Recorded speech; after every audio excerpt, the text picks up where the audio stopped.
In a quiet neighborhood in Chicago, at the end of Maple Avenue, there stood an old yellow house. The paint had faded over the years, and the wooden porch creaked whenever someone stepped on it. The small garden in front of the house was filled with roses, though most of them had grown wild. Inside that house lived an old woman named Margaret Wilson. Margaret was 84 years old.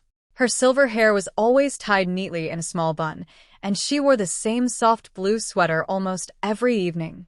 The neighbors often saw her sitting beside the living room window, staring down the street. And every day, without fail, Margaret sat in that same chair at exactly 5 o'clock. No one knew why. Some neighbors believed she was simply lonely. Others thought she might be waiting for a relative who rarely visited. Children walking home from school sometimes slowed down when passing her house, curious about the quiet woman who watched the street so carefully. But the truth was far deeper. Margaret had been waiting for someone. 32 years earlier, her husband Daniel had left that house one cold autumn morning. He had kissed her gently on the forehead and said something she remembered clearly. "I'll be back soon, Maggie. Just wait for me." At the time, Margaret had believed him without question. Daniel was a kind man who had worked as a mechanic for most of his life. He was not the type of person who made promises lightly. But that day something unexpected happened. Daniel never returned. The police searched for him. Friends asked questions. Weeks turned into months, and months turned into years. Eventually people stopped talking about Daniel Wilson. Most assumed he had disappeared forever. But Margaret never believed that. Every day at 5 o'clock, she sat beside the window and watched the street, convinced that one day Daniel's old blue pickup truck would appear at the end of the road. The routine became part of her life. She brewed a cup of tea, placed it on the small wooden table beside her chair, and waited. Years passed. Neighbors moved away. New families arrived. Children grew up and left the neighborhood. Through all those changes, Margaret remained in the same house with the same quiet routine. One winter evening, something unusual happened. Snow was falling softly outside, covering the street in a white blanket. Margaret sat by the window as usual, her hands wrapped around a warm mug. At exactly 5 o'clock, she heard the distant sound of a car engine. This was not unusual. Cars passed by all the time. But this one slowed down as it approached her house. Margaret's heart began to beat faster. The vehicle stopped right in front of her gate. It was not the same blue pickup truck Daniel once owned. Instead, it was a dark gray sedan. The driver stepped out slowly, closing the door behind him. Margaret leaned closer to the window. The man walking toward the gate looked to be in his early 60s. His hair was slightly gray, and he wore a thick winter coat.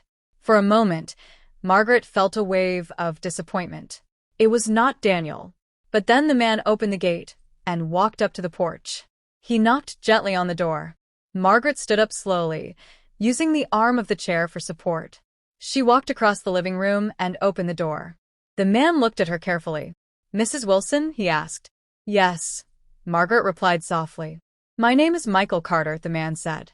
I believe you knew my father." Margaret frowned slightly. "Your father?" The man reached into his coat pocket and pulled out an old photograph. Margaret gasped. The photograph showed Daniel standing beside a younger man who looked very much like the person in front of her. "My father passed away last month," Michael continued quietly. "Before he died, he told me something important. He said there was a woman in Chicago who had been waiting for someone for many years." Margaret's hands trembled as she held the photograph. "He told me about Daniel Wilson," Michael said. Margaret's voice barely came out. Did he know what happened to my husband?" Michael nodded slowly. "Yes." Margaret felt as though the ground beneath her feet had shifted. Michael explained that decades earlier, Daniel had helped his father during a difficult time. The two men had worked together briefly, while traveling across several states.